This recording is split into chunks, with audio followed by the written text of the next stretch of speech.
Greetings, YouTube Nation.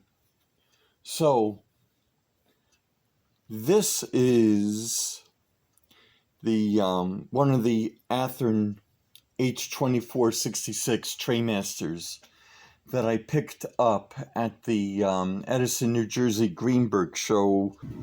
I was on the fence which locomotive to do first. I wasn't sure whether to do the Trainmasters or the Tyco Chassis System 462, but since the last two subjects were non-Athearns, I figured let's go back to Athearn. This was one. Now this Trainmaster and the other Trainmaster that I picked up I got for $40. The other one was selling for $25, but since I was buying the pair, I got them both for $40. And looking underneath, you'll see that it has the brass flywheels, which is a plus, because it's not the old gray flywheel motor. And aside from a couple of detail pieces here and here, the shell is in otherwise good condition. I mean, even the stanchions, all of the stanchions are here. There's not one stanchion missing off this thing. Of course, the horn is missing, but that is easily sorted out. That is, of course, if I decide to keep the shell and not look for another shell, because I already have a couple of Pennsylvania H24-66 Trainmasters. Now, of course, this one was selling for $20, and it says runs. Well, I got news for you. So, as you can, I'm going to change the angle. This power pack is connected to the test track. There used to be another power pack here. There was nothing wrong with it, except what's different from the other power pack that this power pack has, and I have another one of this wonderful things, I swear, is that there's an overload indicator right at the very top, whereas the other power pack did not. The power pack that was connected to the test track at the Greenberg show had an overload indicator as well. So I'm going to put this girl onto the test track.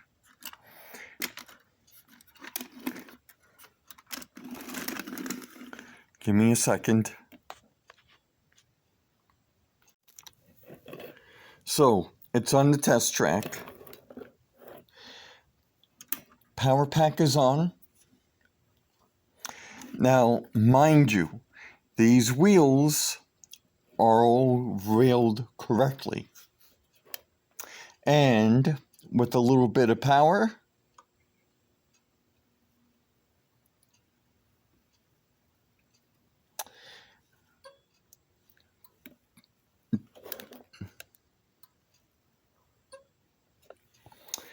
you seeing what I'm seeing?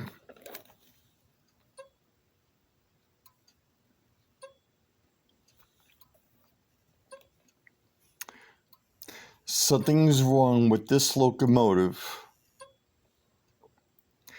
that's causing a short circuit.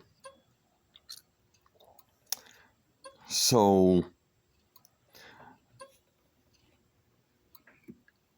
I have to switch that off before the TARDIS appears. So, let's get into it. Let's get this girl running again, shall we?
Alright, so you might have noticed that the bottom motor clip came off during the disassembly.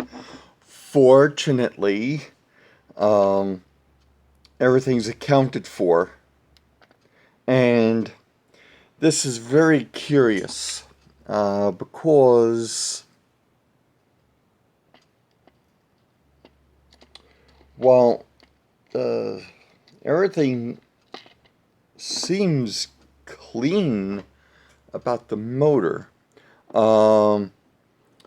this is one of the newer brushes, because, and I say it's one of the newer brushes because if you've ever had to service Athearn locomotives, the brushes are typically flat on each end. However, with the newer motors, with the newer flywheel motors, there's a notch at the other end of the brush, and this seems to be a newer motor.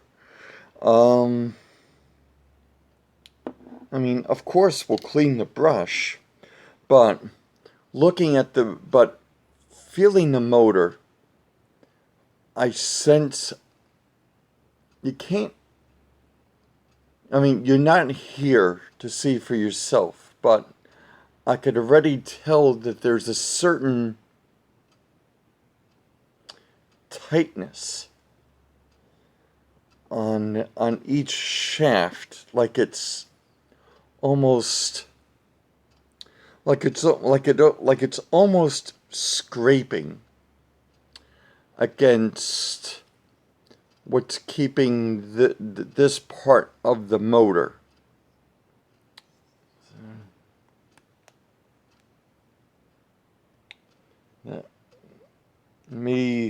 That might have had to do it just.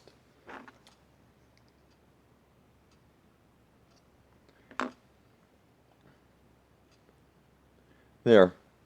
Now it's a little bit more freer. There's no signs of scraping, so but we'll address that in a little bit. Looking at the gear worms, they appear fine. They could use a little cleaning. There's some sort of unidentified funk on this part of the gear worm, and I don't see it as much or at all on the other gear worm. I mean, granted, it needs to be cleaned. And this is the front of the locomotive. This is the cab end, because here's the light bracket receptacle. There's some sort of identified funk over here. The frame, otherwise, seems impeccably clean. I mean, even the motor, even the metal strip is nice and shiny. But it could use a little, but right around it could use just a little cleaning. It's like dust. I could just easily take care of. Probably wouldn't need to use anything fluid.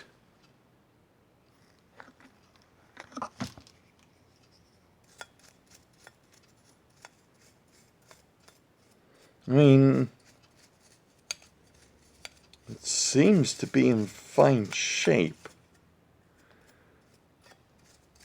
I just gotta, I'm gonna clean that funk off, off camera. But the frame, it's pristine. Why was this thing shorting?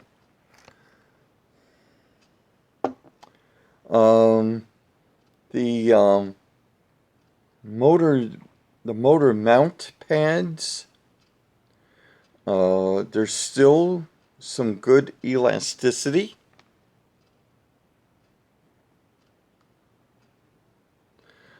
I could definitely reuse those, so that's fine. So I'm gonna clean. I mean, it's weird. Commutator, of course, shows some oxidation. Gonna clean the top motor clip, and of course, prep it for, put some solder blobs on it because I'm not using the motor clips anymore, the top motor clips any longer. So we'll put some solder blobs once we service the brushes and everything. Maybe we can get this motor moving. So, let's get to it.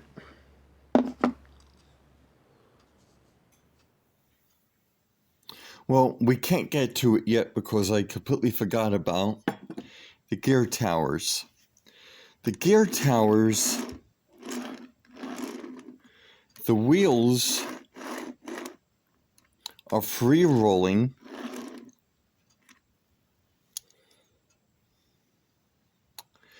They seem fine. Of course, there is some sort of oxidation or rusting, which I will have to clean off, unless if that's just some greasy funk. But there is some rust or oxidation here, so I'm gonna have to. Of course, we're gonna get into these gear towers.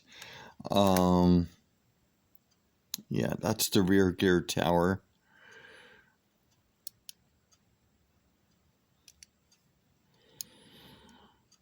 Yep.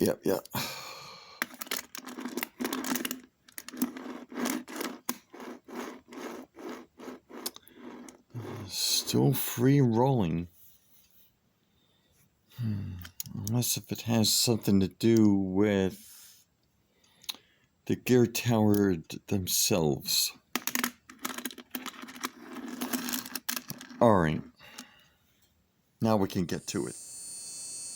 Well, after cleaning the brushes, the commutator, and the clips, this motor is fine. Even at 40% throttle, she's fine.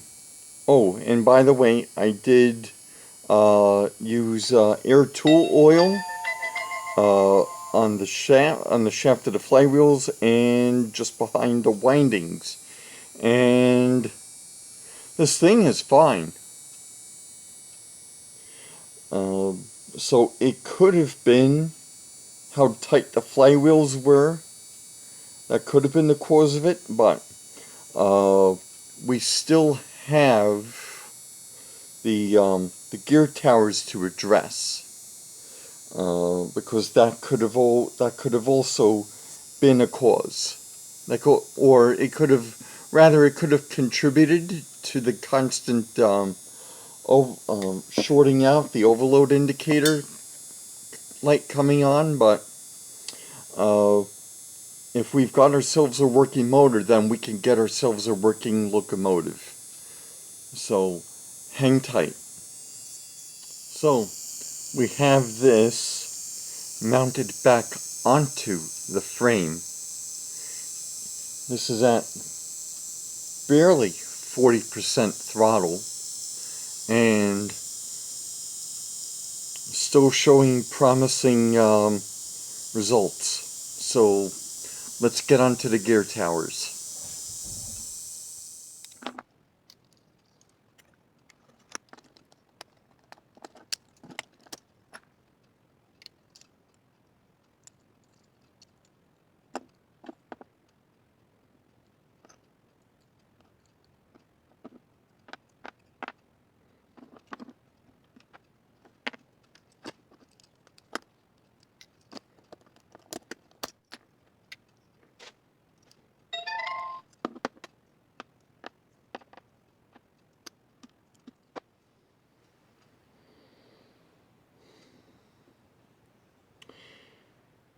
Alright, so this is the rear gear tower. Slightly filthy, we could clean that.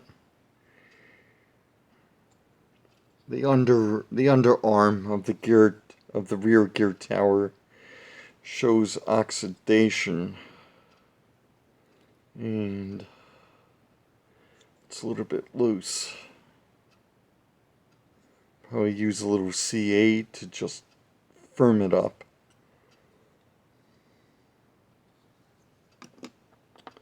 The gears are fine, just dry. Now this is the bottom of the gear tower. I'm sorry, of the 45 tooth gear. You'll see the 12, 3, 6, and 9.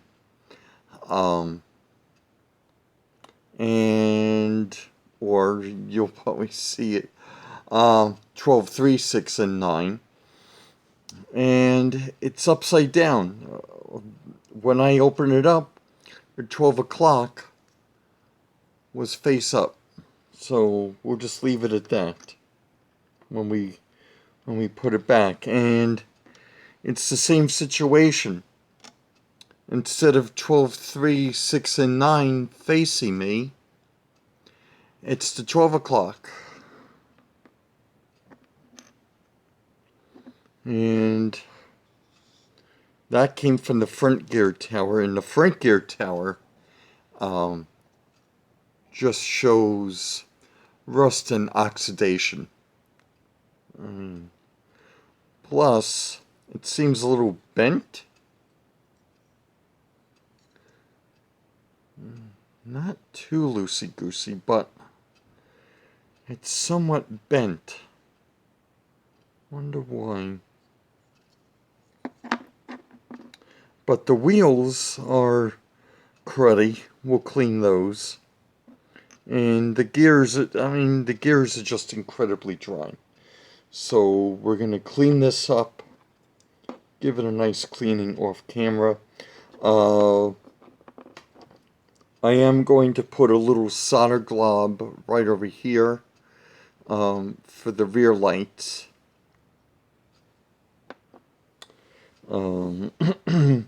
And each gear tower clip will get a solder glob for the power. Alright, so every single component is cleaned. I use the my rotary wheel to clean off whatever rust and oxidation there was on the wheels. Everything's nice and shiny. The oxidation is removed, and I've already tinned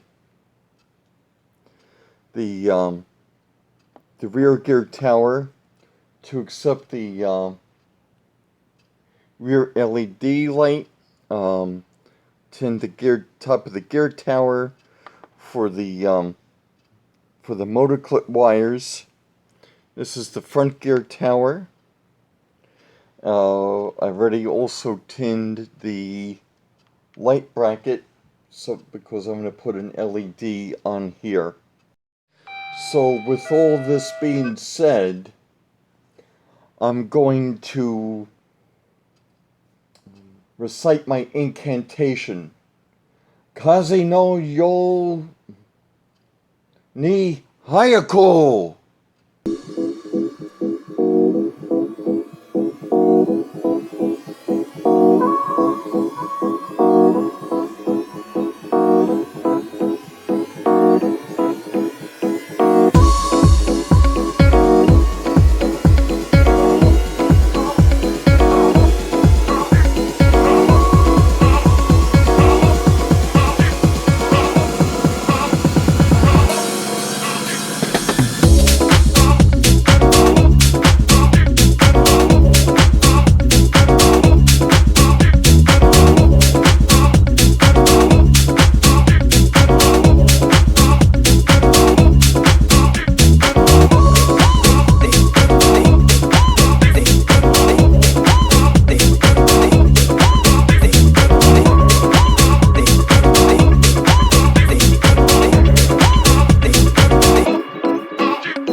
Alright, so the rebuild could have gotten a little bit quicker, but my magical powers can only work so well.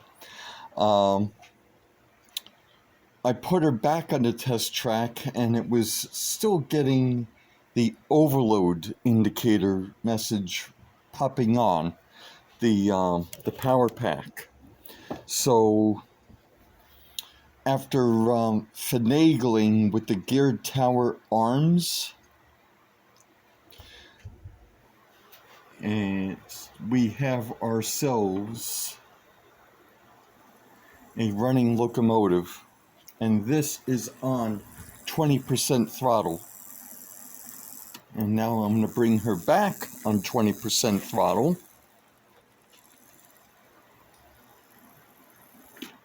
And she's fine.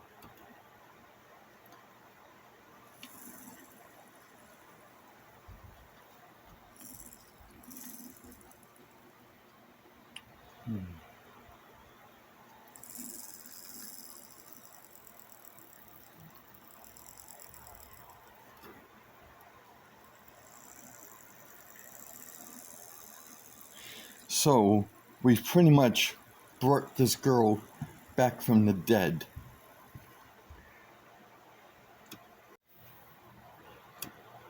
So now that we have ourselves a locomotive brought back from the dead, it's time to put her onto the endurance track.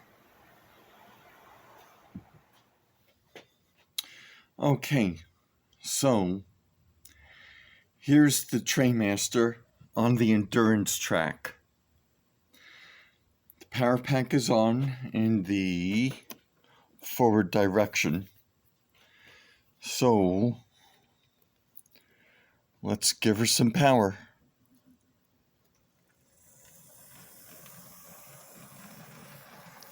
And we're at 35% throttle.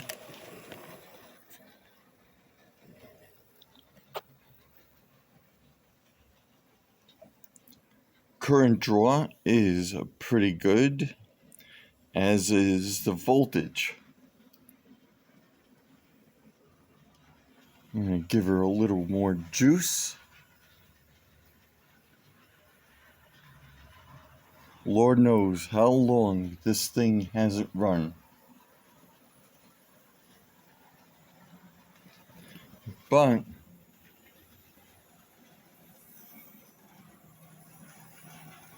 I think we're doing pretty good so far.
Alright, so I'm going to let this thing run for a little while, since again, we don't know how long it's been that it ran last. Let her stretch her legs, get used to the lubrication.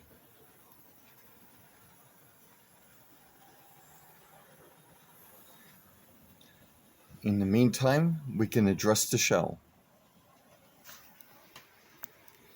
Okay, so as I stated earlier, the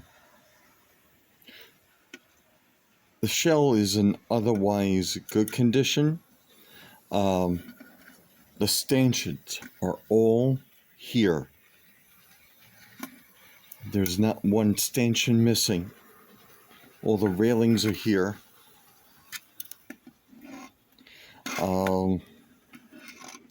But we are missing this piece over here, and we're missing this piece over here at the front.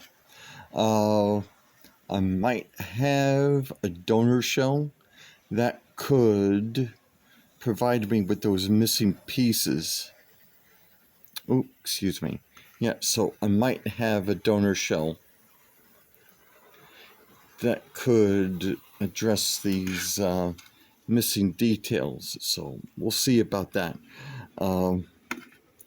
It definitely needs a new horn, and it desperately needs a cleaning. So, a little soap and water, a little CA glue, and a lot of patience will get this thing clean as new. As for the road number, I'm on the fence. I have to think about that one. Alright, so let's take a look at the shell after my handiwork. I have the horns on. I've renumbered her 6703. There were, I would say, towards the end of the Pennsylvania Railroad, Trainmaster H24-66 Trainmasters that were not numbered beginning with an 8, but instead with the 6. So, and there was a locomotive numbered 6703.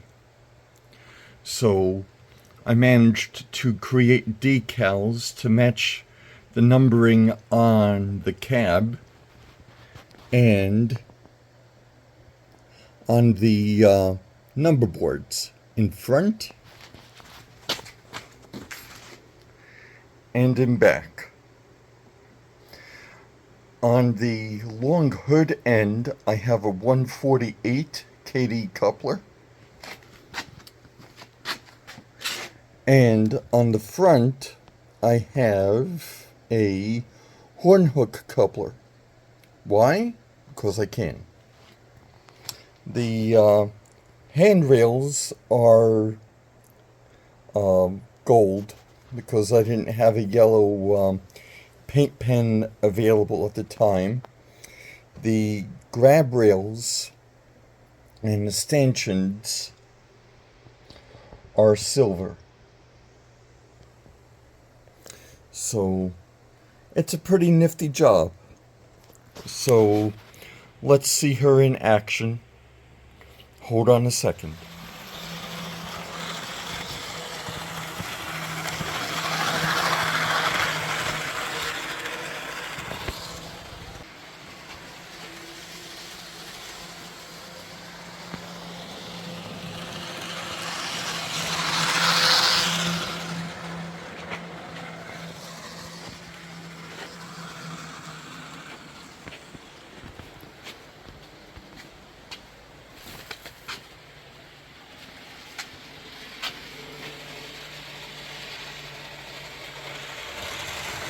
She looks pretty good with her LED.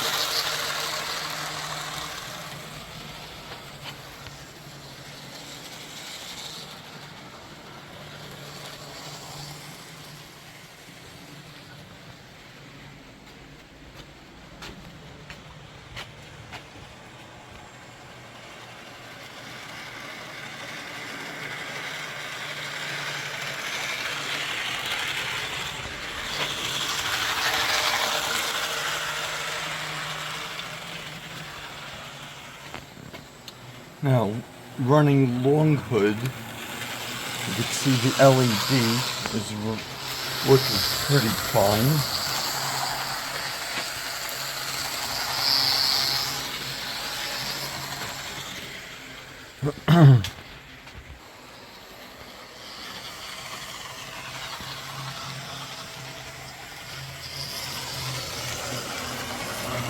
So now, let's see how she is with pulling a consist.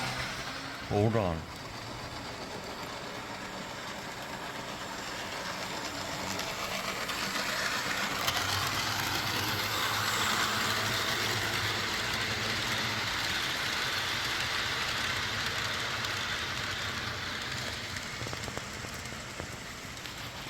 Well, looks it to me that this girl is running and pulling like a champ.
Folks, I'm a happy camper.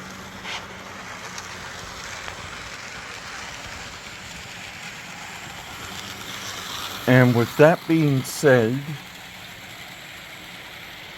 I'd like to thank all of my subscribers for their continued support. If you're not a subscriber, there is a link in the bottom right-hand corner for you to subscribe. Please like and share. And, as always, thank you so much for stopping by. I'll see you soon.